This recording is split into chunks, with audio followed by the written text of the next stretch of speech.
Hello, and my name is Peter Rushmer, and I'm your host today of a Half Dozen Things podcast.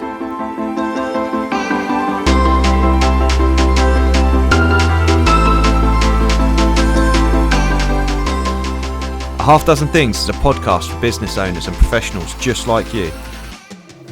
Whether you're an underdog hungry for success or you're already smashing it but want to continue to level up, we're here each week for you to get insight and learning from the very best in the business. No fluff, no BS, and no self-proclaimed gurus talking about how easy business or life is. Just real, frank, and raw conversations.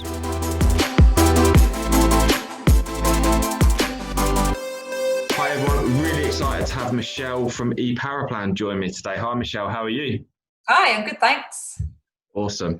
Really pleased to have you join us today on a Half Dozen Things podcast. The listeners have just heard all about you and all the cool stuff that you do. So really pleased to have you here and listen to your half dozen things. So just to have a quick cap through those for what people can expect, they include being present, working from the top down in your business, knowing your numbers, knowing your customer, being honest, and being creative too. So I'm really excited to explore those with you in a bit more depth. To start with, should we talk a bit more about being present and what you mean by that, Michelle? Yeah, sure. When I say about be present, a number of people can work on their businesses and may not be thinking about the here and now. And also in your day to day, making sure that you're present in the business, you are focusing on today rather than always putting today aside and waiting for tomorrow to come or thinking, well, I'm going to do this tomorrow, I've got to do that next week, that sort of thing. It's actually getting into today. So the way I do that is by plotting my week, and I have focus days, and I have what I call work days and task days, and then I have planning days. So when I'm in a focus day, I am present in that focus day. I am completely and utterly focusing on the stuff that's what I would class as things I need to focus on. And when I'm in planning, I would completely and utterly focus on my planning. So I'm planning for a week ahead, a month ahead, a year ahead, 5 years ahead, that sort of thing, and coming up with new ideas and stuff like that. But it's very much about actually working on the day that you're in. And that doesn't mean, no, you never plan and you never do things, because if you're in a planning day, then that's all you're doing. You're focusing on what you're going to be planning in for the future, but it's being present in that day. Don't let distractions get in the way of changing what you're meant to be doing on that day. And I read a book once, and it talks about eating the frog. And, you have a task list, and make sure that you are present in that task list and you're getting through it. And eating the frog is doing the thing that you really don't want to do first. So it's out of the way, so actually you can focus on everything else. That's the kind of where I'm getting at with that. Yeah, brilliant. I love that book, Eat That Frog. I've just got two new members of staff starting in a few weeks, and I've just bought my administrator. She's coming in, and I've bought her Eat That Frog to help her, and it's something that I live by as well. So just this morning I got up early. I really didn't want to do, there were some administrative tasks I really didn't want to do this morning at all, and if I hadn't have made sure that I did them first, they'd have just got pushed back and pushed back and pushed back. Exactly. I'm really the glad next to do day, that. and the next day, and the next day. Yeah. Yeah, definitely. So just to explore your planning a little bit more and how you plan. So do you plan like a year in advance, or sort of every 3 months, or do you sort of have staggered plans sort of all going on at once? The way I kind of do things is I have on a Friday afternoon, and it's probably from sort of Friday mid-morning, I plan the following week. So that's looking at shorter term. So my week, what I've got to do for my week, and I use a desk planner, and I have everything, fill out my calendar and everything. So it's all ready for the next week. And in terms of what I do for long-term planning is I flag in my diary. So once a quarter, at the start of the quarter, I prepare a whole quarter's kind of plans and anything that I want to create, or any ideas, any brainstorming we've done the previous quarter that we want to work on this quarter. And then at the end of each quarter, I focus a little bit further, and I kind of do myself a little 6-month plan, and I've got like a tracker thing that I use, and I just add some bits and pieces in there that I may have picked up and working on in that quarter. So it kind of, within about a week, I'm doing pre-quarter planning and taking the past quarter and taking that forward. So I plan for a quarter, but also not plan for such, but develop a 6 months plan going forward as well. So I kind of do it religiously every quarter. Yeah. As I say, on a weekly basis, it's doing the following week, and majority of time I focus each month. I focus on it on a weekly basis, but quarterly I do quarterly, obviously I just said, and at the end of the year, so I'd say the end of the year, probably the start of January is when I then focus on like planning for the whole year. And our financial year runs from April to April, so I spend the first kind of quarter working on what we're going to do for the whole year coming, in terms of I look at the financials and things, and I wait until April to finalise those, because I need to see my final figures in terms of my numbers. So I do start the process at the start of the year, and it normally that longer process is finished at the end of the first quarter. And I say that's planning for a full year, and that could be cash flow planning, looking where I'm going to get my next client from, planning how much money we've got in coming in income against staff, and looking at capacity, and maybe we need more staff, do we need less staff, that sort of thing, and trying to consolidate some bits and pieces. And then in the financial year comes, that's April, I then finalise my year plan, and then I will work on, based on the figures that I've been given in April, I then work on my 5-year plan in terms of my monetary side of things. So I look at, okay, this is what we did this year, what can we do next year? Let's set some targets for next year. And then I do a stretch on that. And then I do an estimate for the following 5 years on where I would like the business to be in terms of its growth and the income that we're taking and the amount of clients. And I just leave that ready for the following year to work on again and just stretch it out again. So I'm constantly doing a cycle of short term to long term, and it takes me a full year to work on those plans. Wow, that is really, really in depth as well then. So there's no flying by the seat of your pants when you're planning at all. Do you enjoy the process of planning? Is that something you enjoy, or you've learned to enjoy? I'm a planner, yeah. Okay. And my husband, I'll tell you, he threw me with my sister and my best friend a 40th birthday, surprise birthday for me. I hate surprises because I'm a planner. Now, if I don't know what I'm doing tomorrow, and I don't know what I'm doing next week, and I don't know what I'm doing next month, I start freaking out. So, of course, they were saying to me, don't worry about it, we've got it covered. I was like, but what? What have you got covered? I need to know. I need to plan for it. I don't know what to wear. I don't know where I'm going. I don't know what shoes to wear. I need to plan. And so it's not just in my business, it's across everything. And if you ask a number of my friends, I have done things fair at the moment, but I'm a bit of I need to know what's happening. I'm one of those people, sadly. Yeah, from a fellow planner, fist bump, okay, because I'm much the same. I hate surprises too. Yeah. I love planning. One of my favourite tasks is doing a 90-day plan, because I find it exciting, and I find it to be able to put down the plans I have, which are essentially ideas initially. Until you start planning them, there's no way that they're ever actually going to come to fruition without a plan. It's so important, and actually having a 5-year plan and a 1-year plan. Sorry. No, that's okay. I was going to say, I do it in my personal life as well. Like, I have a spreadsheet, and outside of business, I have a spreadsheet, and I plot when I want to do things with the kids over this year, next year, and the third year. Same with my husband and my family. And my family will say to me, Jesus Christ, have you actually planned what you're doing for your holidays in 3 years' time? And I say, yes, and that's what I would like to do. That's my plan. It might not happen, and I might have to change it, and I'm fully aware of that. God, coronavirus has made us realise that we have to change our plans like that. But I do that, but I have a personal one as well, and that's all in a spreadsheet, and it's just what I do. And then, it's in red. So I've got my little grid out, and it's all in red. Everything I write in is in red text. And as soon as I've done it, I make it black, and I keep it, and I just hide it and scroll it down a year. So I can go back and see what I didn't do that year that I wanted to do, so I can forward plan it to another year. Or maybe I don't even want to do that anymore because I want to do this. So yeah, nice. I do it in everything. That's fascinating. No, that's fascinating. I get a little bit of fun poked at me about how I plan stuff. So I've got like Me too. So not so financially, I will do like a personal budget, and I'll do like monthly. So I could go back like 3 or 4 years and tell you how much money we spent in a month on something, because I just plan it all the way through. Some people say I'm maybe like a little bit, I have a struggle with control. So I like to be in control of stuff, but at the same time, I think it's difficult because I can't think clearly if I'm not.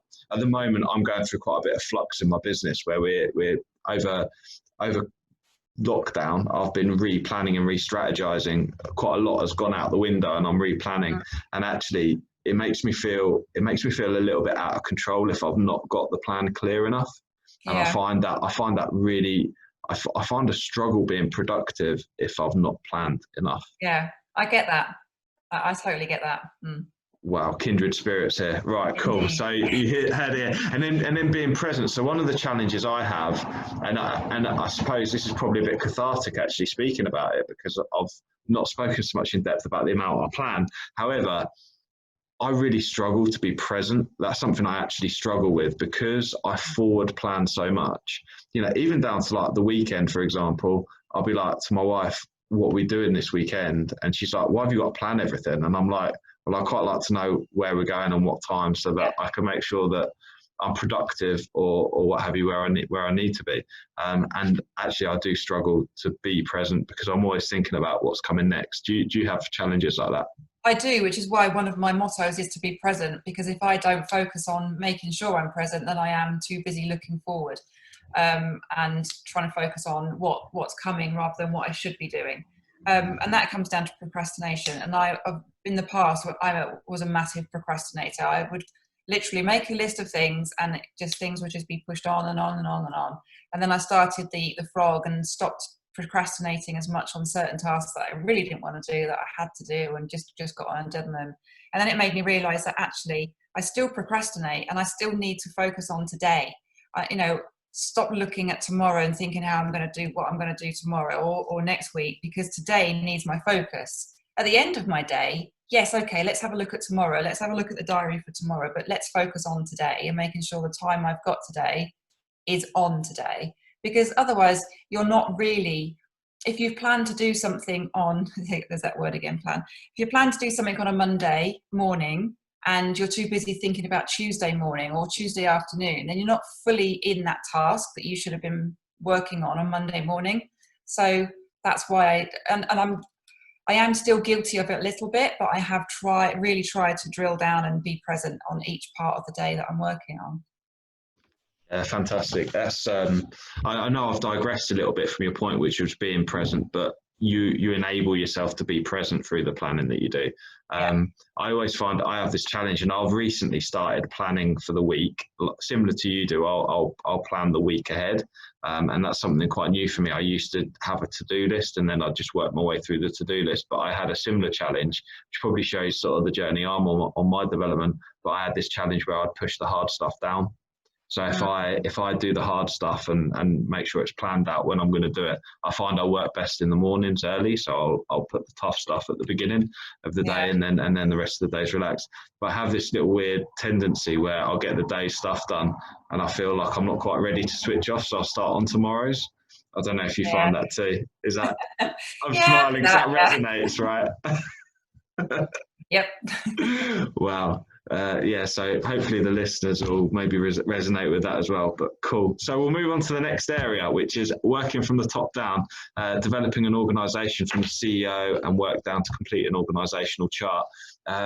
There's quite a bit of detail involved in this point. Are you able to just elaborate a bit more on that, please, Michelle? Yeah, sure. I think if we go back to the beginning, you think about when you're an entrepreneur and you set up your own business. Let's say, you might be a baker. And everyone says, you're working for somebody else, and everyone says to you, God, you make great cakes. You'd be a great, you should set up your own business doing cakes. And it makes you think, I should set up my own business doing cakes. And you're on your own and you start baking for people, and then you've got all these orders coming in. It's great. And then you have to work longer hours because you're getting more orders, and that's great. And then money's coming in, it's brilliant. But actually you're starting to drive yourself into a hole because it's just you. You're the baker, you're the financer, you're the person that does the accounts, you're the person that opens the door if it's a little shop. you're the person that does everything. And I think what I'm talking about there is, if you are only focusing on what you're doing at the moment and what your little business needs today, i.e. I need to bake cakes, I need to make some money, it's very much a lifestyle business. But in doing that, all you're doing is taking yourself out for working for somebody else and giving yourself a job for yourself. So you're now doing the job of a baker. The idea of having a business is not because you want to work for yourself, it's because you don't want to work so much. The idea is, have a business, grow a business, so you don't have to work. So you don't have to get up in the morning and see to mundane tasks. You don't have to open the door. You don't have to sweep the floor. You don't have to cash the money at the end of the day. You don't have to bake the cakes, because actually you're just going to wear yourself out. If it's one person doing that, or you might take on a couple of other little people, but then you've got the stress of managing those people as well.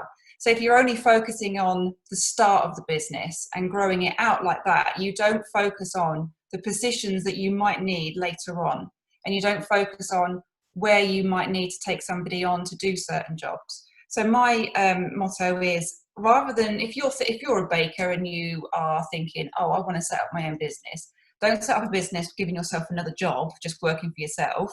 Set yourself up a business thinking, right, I'm the CEO, and now let me think about Sally, who's going to be my baker, down in the bottom part of the organizational chart. So there's my bakers, there's my people working in accounts, there's my operational staff, this is my business development.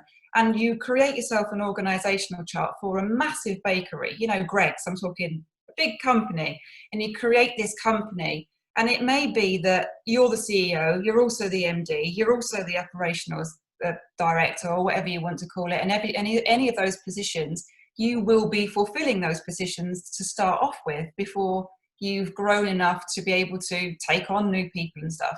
But if you have a plan and you know where your business looks like, you know at what stages you need to take somebody else on to fulfill each of those roles as they go up the ladder. And as you bring in people in the bottom to fulfill those roles, because you can now afford to bring on those people, it knocks you up a bit. So even though you are the CEO and you are the MD and you are all those roles, it takes away those tasks from those roles as you take on the progressive ladder, if you like, of up until where you are at the top CEO. And then all you're doing is making decisions, planning strategy, and developing your business, not baking the cakes anymore. So you're increasing yourself in terms of your personal abilities, your personal development, your well-being, your mindset, you're growing as a person. Just giving yourself a job in your own business is not the way forward, and will just tear you down. I find that absolutely fascinating, because I've never heard someone explain it that way before, but that's absolutely brilliant. You start with the bigger organisation, and actually, even if your name is in every single one of those different roles, at least that gives you the plan to work through as you start to recruit people. That's one of the biggest. It's one of the biggest challenges I've faced, is knowing what role I need first. What do I need? Do I need an administrator? Do I need a marketer? Do I need a salesperson? It's very, very hard to know at that stage. Yeah, it is difficult, and it is difficult because you have to kind of forward think about where the business is going to be. But what you've got to think of is, okay, let's say I'm this huge business. What actual roles are in business? Okay, well, there's a marketing role in business, there's a sales role in business, there's an operational role in business, and you can create your organizational chart from roles that you know are needed to run a large organization. And then you can drop them down. So you've got, your finance director, your finance manager, your finance assistant, and it might be you've got 6 finance assistants underneath a manager, so you're creating an organizational chart. And as I say, it may be that all those roles are filled for just you, and just you are doing it at the moment, but at least you know where you need to fulfill in order to push yourself up. Because what you don't want to do is be the baker and then employ an MD, because you're just giving yourself a job in your own business.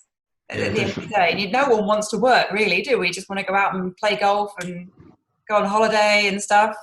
So you don't want to be giving yourself another job. And actually, working for somebody else can probably be easier, and there's no hardship on you, no worries. You do your job, you go home. But you set up your own business, it's different. And Yeah, people don't definitely. realise that. They don't realise the stress and the strains of it. The same Yeah. goes if you're a partnership. If you're setting up a partnership with somebody, don't set up a partnership and just assume that person knows what that person's doing, because 9 times out of 10, this person's idea is completely different to this person's. And even though when you're talking, it sounds the same, you don't know what's going on in everyone's minds. So again, do the same process. If you're a partnership, there's 3 of you, 4 of you, 5 of you, it doesn't matter how many people, sit down, plan the organization as if it is a huge business, and then say, right, I'm good at marketing, I'll do that role. I'm good at finance, I'll do that role. So, you've got your organization, you've got your roles, you've got your tasks you've got to do off those roles, and you can focus each person in the business on those tasks. But that's where partnerships go wrong, because people assume that you automatically know what the other person wants to do. Like if you're a partnership and one of you wants to make 6 million in the first year, and the other one just wants a little lifestyle business to give them an extra 500 quid a week, that's a complete clash. And actually, you need to plan that into the business and into the organisational chart and into the roles, so everybody understands where they are, and that prevents confusion. It prevents rows. It prevents breakdowns. So many partnerships break down because. And they start as friends and they end up falling out because they haven't done that fundamental exercise of working out what that business is going to look like. Not now, but in 10 years' time, in 20 years' time. Who's going to be doing this? It's no good if you're setting up a design business and both of you love doing graphic design, but each of you hate doing finance and things. And then you've got Dave here and is saying, well, actually, Sally's good at sort of like finance, she can do that, and Sally's over here going, I'm going to do design, I don't want to do finance.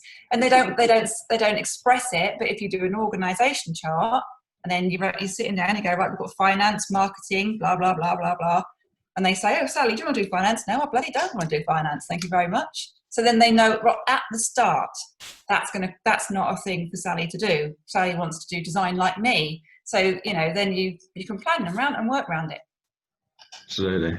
No, I find that absolutely fascinating outlook of how to do it. And even I suppose is you can take that to who are our subcontractors. So, and then the subcontractors or suppliers can almost fit those roles. So, for example, you can't afford a financial director, so you have your accountant do that role, for example, initially until you grow to the point where you have someone in house. Fantastic. Or you outsource it. If you only need a finance director for an hour a month, outsource it. If you only need a HR professional for 3 hours a week, outsource it. Until you're big enough to take someone on, if that's what you want to do, outsource those particular parts of the job. Absolutely. And that's another thing that people go into business believing that they can do everything, or they don't realise what they need to do to fulfil the needs of a business and to run the operations of a business. They end up wearing themselves out because they don't have that idea of all those different tasks and what a business requires. A business is an entity, it's not a lifestyle, and that's the difference.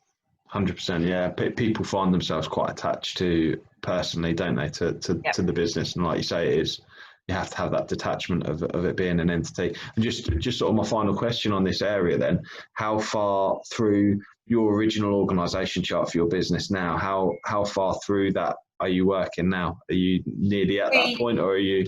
Yeah, we're still working through it. No, I had a vision and I had a plan, and we're on track. I always wanted to have separate departments and everything, because I work in financial services of one of my businesses, and it's very niche. So there's like administration side, and there's paraplanning side, and there's a compliance side. But we're on route and on track to fulfill all the different roles. We've already got certain people doing the certain roles, and then there's other people doing 2 or 3 roles. They've got like a job that's been combined. So as soon as we've got enough income and we can stretch that out, that person that's doing 2 or 3 roles will be stretched out, and they'll carry on with one, and we'll take 2 more people on to do the other parts of the job. So it's growing it organically, but it's having that plan and understanding what your organisation wants to look like. And let's be fair, what's the purpose of a business? The purpose of a business is to give you income and to potentially give you a lump sum when you sell it. So you either want an income for life, or you want to make a lot of money and sell it. So if you've got that view in mind that I don't want to work, I want an income for life, or I want to sell it on, want to make this massive thing and I want to sell it and make millions. That's the end goal that you should be thinking. If you want to be a baker, we'll use a baker again, and you just want a lifestyle business, you just want to bake cakes and you want to make £500 a month, that's not a business, that's a hobby. 100%. I don't want to be a baker. Not me. Brilliant. So to enable us to do that, area number three, we need to know our numbers. So talk to me a bit more about that.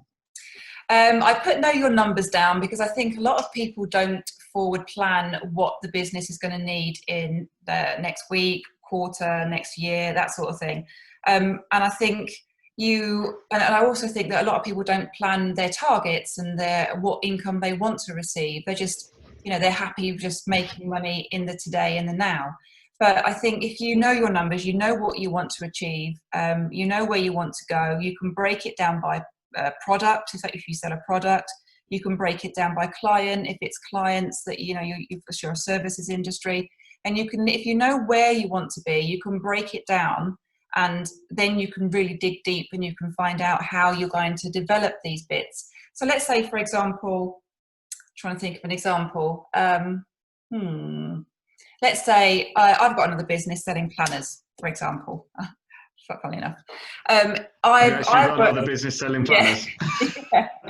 So I know I want to sell X amount of planners at the end of this year. I want to sell twice that at the end of next year, and so on. And based on that, I know this kind of income that the business is going to grow to in 2, 5, 10 years time, because I've multiplied it up and I've worked out those kind of numbers. So that's what I mean when I say numbers. It's not just about income. It's also about how many of your products do you want to make? How many of your product do you want to be in the market? Where do you want that to be? How do you want that to look? And if let's say you go the other way around and you say, well, actually, in a year's time, I want to make £1 million in this business. You can then break that down over 12 months into products. My product costs $12.99 for this, $14.99 for that. So I want to sell 10 planners every day, that's at $12.99, and I want to sell 6 journals at $14.99. And I want to do that on a consistent basis every week, because then I hit my goal of $1 million. My numbers are probably not right, by the way. I'm just plucking figures out of the air. Of course. So you know how many you need to sell in order to reach that end goal. And I think if you don't know that, then you're just going in a bit blind. And I have, I have done that in the past, and I think that's why it's important to me now, because I haven't focused on my numbers in the past and I've got it wrong. And now I'm very focused on working out what I need, working out where I need to be, and then I can develop my business based on what I've got and where I need to be and what I want to be and where I want to be. And I make sure that I check my bank accounts every morning, making sure that payments have been made, the income that was due in is coming in, and just to make sure that everything's ticking along nicely. So that's different in terms of knowing your numbers. It's more about actual day-to-day numbers, and it's your cash flow. So make sure your cash flow is there. Make sure you know where you are with your cash flow, because at the end of the day, it is cash flow that crucifies us in the first 3 years. If you don't have cash flow, then you can't afford the things that you're going to need. You can't pay your creditors, or what have you, and it becomes a big problem. Yeah, I can speak clearly on this, because I've had that exact same problem and that same challenge, and now it almost caused so much fear in me that I never want to go back there again.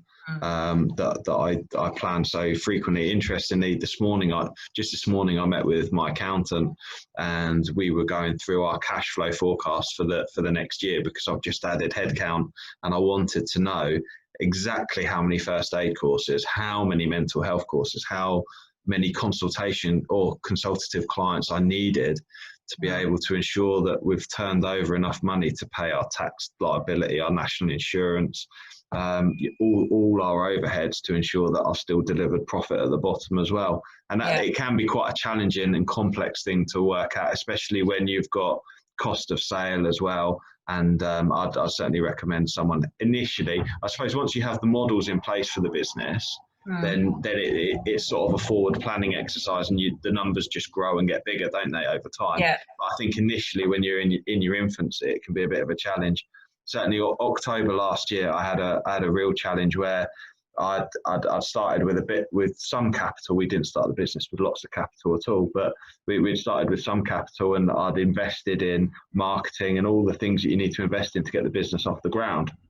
And I'd actually got, I'd got people that owed me money, and it was due in, and we'd have been fine if that was landing, but it wasn't landing yet. Yeah. And I had that moment where, oh my God, I'm not even going to be able to pay the mortgage this month. Like, I've got thousands due, but it's just not there. And that was a big wake up call for me, that actually when people say cash is king, I kind of, until I felt that pain of running out of cash, I didn't really realise what that meant. It was just a cliche that people said cash is king, and without cash there is no business. And actually, when you feel that pain of there being no cash in the account and going, it hurts.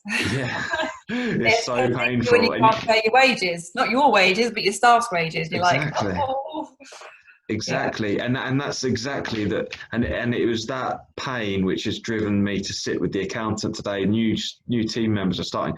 I know that I've got cash in the business now. There's no sort of challenge there now, but I know that in 6 months' time, if I don't plan now and I don't get those targets in place and make sure that we're hitting those sales targets and know exactly what's going to be going out, I'm going to be in a real spot of bother, because I'm going to have that problem where I don't know if I'm going to be able to pay them. So we need to make sure the business grows along with it, and make sure that the income is there and that the sales targets are there, because there's no point having a sales target that isn't enough.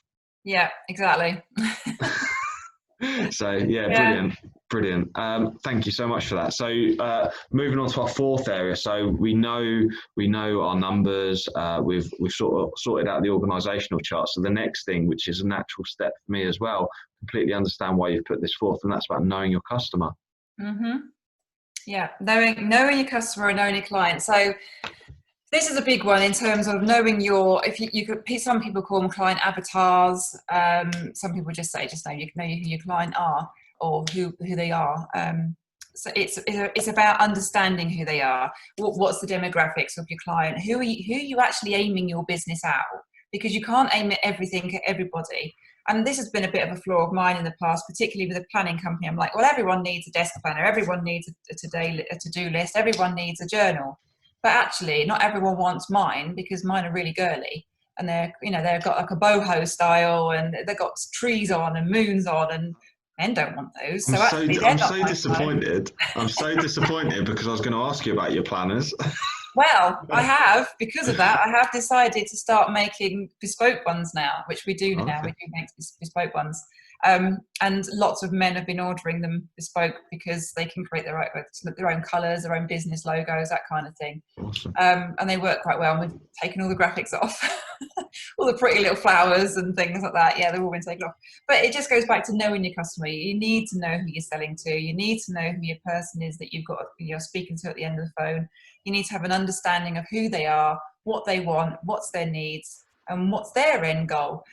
Part of my one of my financial service businesses, when we first talk to a client, when they come to us and they ask us for information, we say, right, well, we need to do a meeting, because we want to understand everything about you. We want to know what your goals are, what your business needs are, what your plans are for the business. And it's surprising that it throws so many of them. They're like, oh, I haven't really thought about that. And you think, wow, how could you not have thought about that? You've got a business. But a lot of these people, we deal with financial advisors, and a lot of them have just lifestyle businesses. They're advising people. They may have a few people in the office as their administrators and things, but they are very much running lifestyle businesses, and they don't know themselves where they want their business to be in 5, 10, 15, 20 years. So it's driving back to knowing the customer inside and out, knowing what their goals are, and understanding what they need of you. And again, that's another reason why when we've got the whole planner side of things for my Boss Bird business, they were all aimed at girls, and I was trying to aim it at everybody, and it wasn't working. And now we've streamlined it, focused it onto a certain demographic, a certain client, and now it's flying, it's much better. But we have noticed that because of that, and because of our demographic, and because people are seeing it, other people are seeing products and saying, oh, I would really like that. It's a shame we don't do a guy's one, that sort of thing. So it's made us go, okay, we'll work on a guy's one now, and we'll create bespoke ones for businesses, and we'll go from there. So it helps you, not only does it help you with your current goal and mindset, but it also helps you think of long-term plans and what other demographics and other client specifics, if you like, you might want to aim to in the future. Yeah, fantastic. Yeah, it's been a real challenge for me in our business. When we started out, we were really heavily focused niche, like you'd said with your financial advisors. We were really niche with our transport related work that we were doing, consultation and training and what have you. And then when we added first aid and mental health training, I didn't really know who that was for initially and who the right customer would be. And we had a bit of a red herring because we took on a large restaurant chain as part of the first aid training, for example, which has been fantastic, and they're still with us, and we deliver a fantastic service to them as part of that training.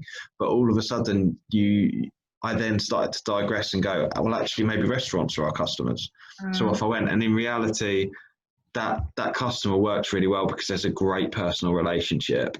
But actually, our service offering is for the transport sector. It is for heavy goods vehicles. It just so happens, and it just so happens that customer, it works really, really well with them. And I think that can be a bit of a red herring, I suppose. I suppose that's the right word for that. So you go off and start trying to cater to everyone. But there's a big challenge when you offer a broad range of services to try and cater for people. And actually, it's so much better to really try and narrow down who you're speaking to. Yeah. Yeah. And once, and that doesn't mean you don't ever focus on another. It means once you've focused on one and you've sorted one out, and you know where that's going, and you've got that goal, you've got your end goals, you've got your targets, you know what you're doing for that one. Well, there's no reason why you can't then move on to a different demographic and understand another type of client, for the future plans. That's diversification at the end of the day, isn't it, in a business, which is a must. Yeah, absolutely. It was interesting, actually. It was a financial advisor, a friend of mine that I spoke to, and he asked where my clients were based. And I'm based in Peterborough, but a lot of my clients are up in Lincolnshire and sort of north up the A1. And he said to me that actually in a lot of businesses, you could put a pinpoint in where you are and a 2-mile radius. And he reckoned there were enough people in that area just around you to be able to service your product to. I suppose it depends on what product you have, but for a financial advisor, then maybe, right? Especially if they're somewhere affluent, right? Yes. A 2-mile radius is probably plenty of people. Yeah, definitely. So brilliant. That's really great. And actually, moving on to the next one, which I find is really, really resonates with me, the 5th area, which is being honest. This one really resonates. I can't wait to hear what you say with this one. When I mean being honest, like when we're talking to clients, I think when someone isn't honest, you can sense it. I think you can sense when someone's not honest. You can tell. We've got a basic human instinct to understand body language, and we know when someone isn't being honest. They do a number of things, be it look a certain way, blink too many times, lick their lips, just sit around in their seat. People, when they are lying or not being honest, it shows. And I think if you're talking to a client and you're not being honest with them, they can pick up on it, and you will lose relationships over it. Maybe not today, maybe not next week, but there'll be something in the back of that client's mind thinking, I just don't trust them. It's just not 100% trust there.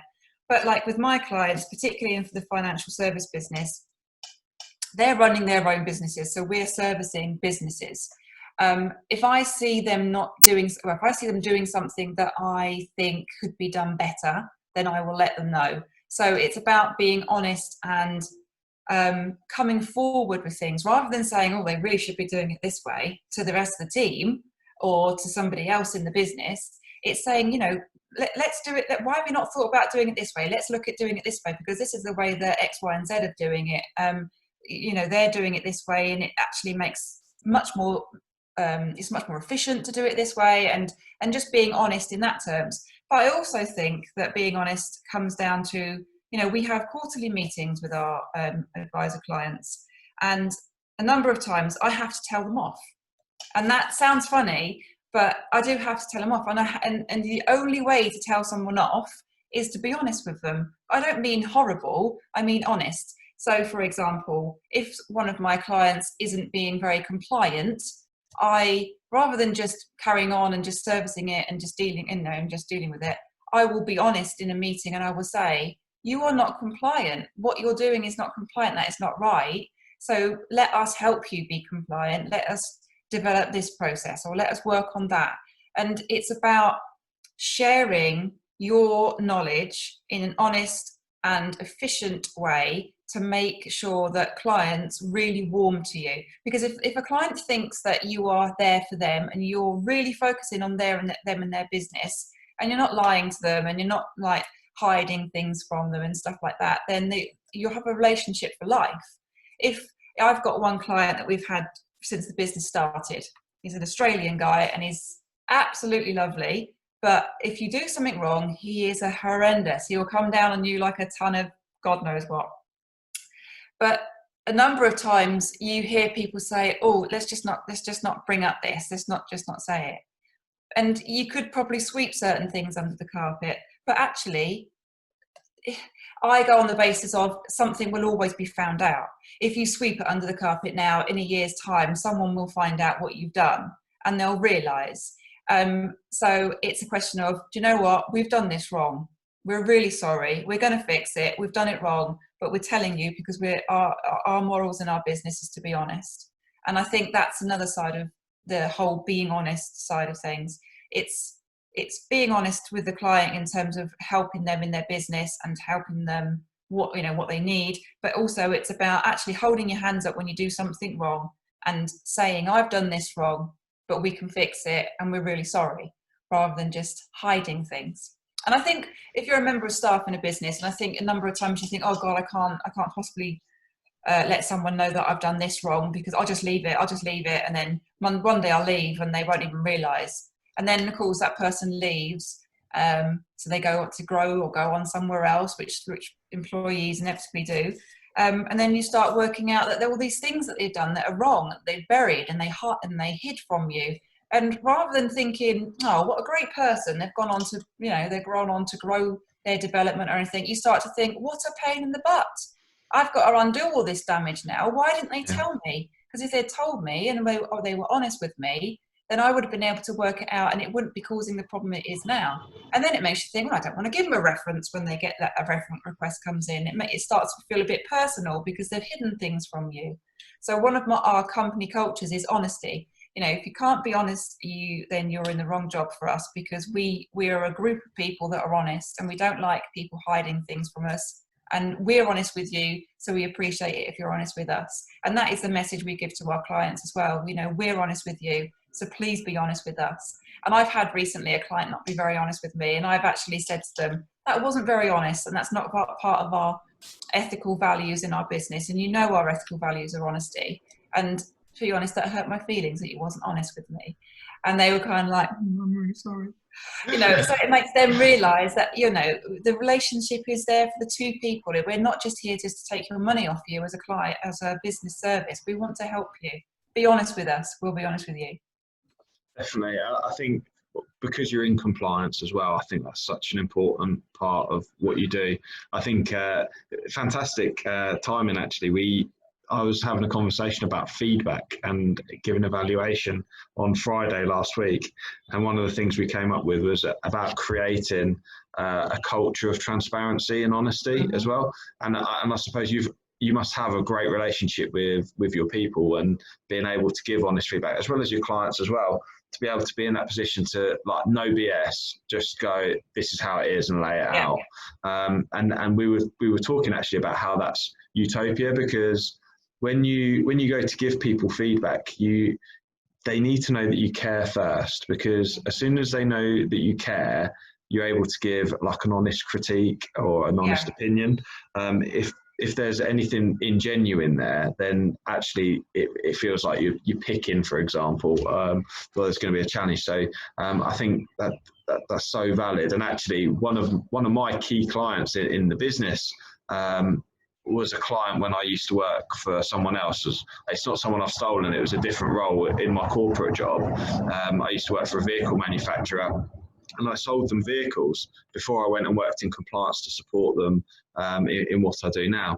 But actually, I'd got an order for a substantial amount of vehicles. It was 8 new vehicles. You know, we're talking over £1 million worth of business. And I'd inherited the deal from a previous salesperson who had specified these vehicles. And it turned out that he'd actually missed, it sounds really silly actually, but he'd missed microwaves out of them. So the drivers would go away and they need microwaves in them to be able to cook their food in the evenings. Well, a microwave to you or I is maybe 30 quid from Tesco, but actually in a vehicle it's nearly £1,000 worth of work, because you have to have an inverter that changes the electricity, etc., in the vehicle, and they're quite expensive bits of kit. And the order had been placed incorrectly. Please excuse the noise, there's actually a truck going by where I am, so apologies for that. But yeah, and so nearly £1,000. So over the deal, like nearly £10,000. It was quite a big thing that had been missed. And as soon as I picked up that had been the case, order signed, it had been quite a long drawn out process, the tender process for these. And I was like, oh no, what am I going to do here? And I could have just tried to blame it all on the previous guy, but I was like, do you know what? I've been through this with you. I've probably not spent as much detail going through this element of the internal. From a mechanical point of view, I've spent all the effort making sure that actually this will do the job physically for you. But actually, from a comfort point of view, I've not obviously had the attention to detail. And I went back, and the general manager who had been through the specification knew that he was in the hot seat a little bit as well with the MD, because obviously it was the two parties relaying the specification, and I took the full brunt. I got kicked all the way around the boardroom. Oh. It was a very early deal. I got mega kicked, and I didn't roll over. I didn't say, it wasn't me or what have you. I just literally took both barrels. But interestingly, I've now got, I hope, a client for life, because they trust you. They know when you're wrong, you'll stand up and say I'm wrong, and that earns people's respect. If you're willing to say I'm wrong when you're wrong, then you will gain respect for doing so. Yeah, 100%. Because mistakes happen, right? And I think definitely we're human, aren't we?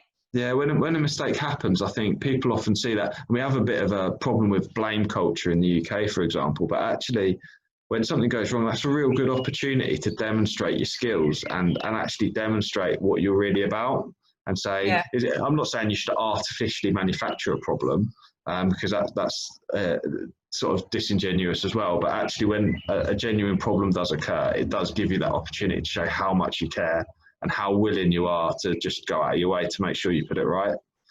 So fantastic. And I think certainly, and it works on multiple levels, doesn't it, with your customer, and then actually with your team as well.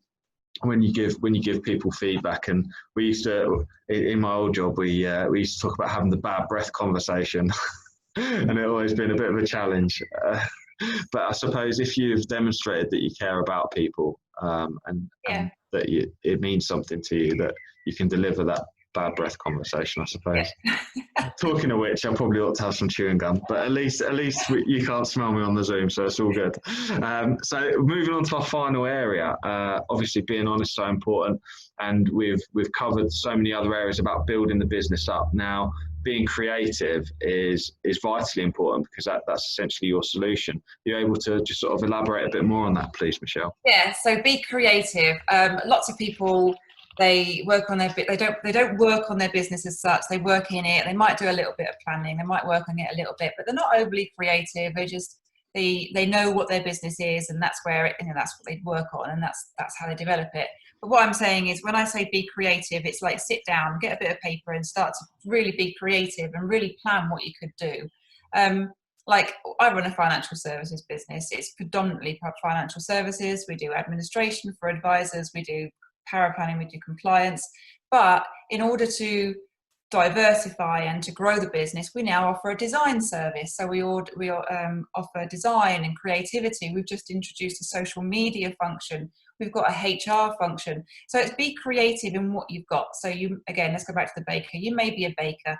You may be a baker of cakes. Or be a little bit creative with it. Let's think about something else that you can do that is in the same kind of branding and under the same business, but let's branch out and diversify that a little bit and be creative in how you're going to develop your business.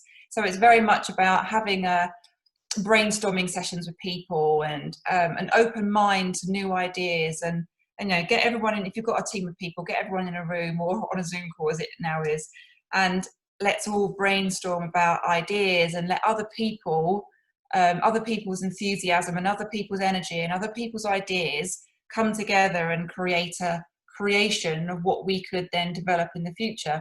One of my business managers just said to me, why don't we develop an executive assistant role, because lots of advisors need it. Brilliant, that's great. It's talking about that creation of the development of businesses by diversification and understanding that you've got a team of people potentially that might be, have their own ideas and these super brainstorms and things, and they can come forward with those ideas and you can create something brilliant from them.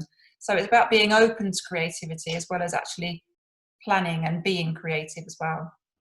Yeah, I was having a conversation with a health and safety consultant the other day, and one of the things he was saying was the old measure of health and safety would always be how many days you had without an accident.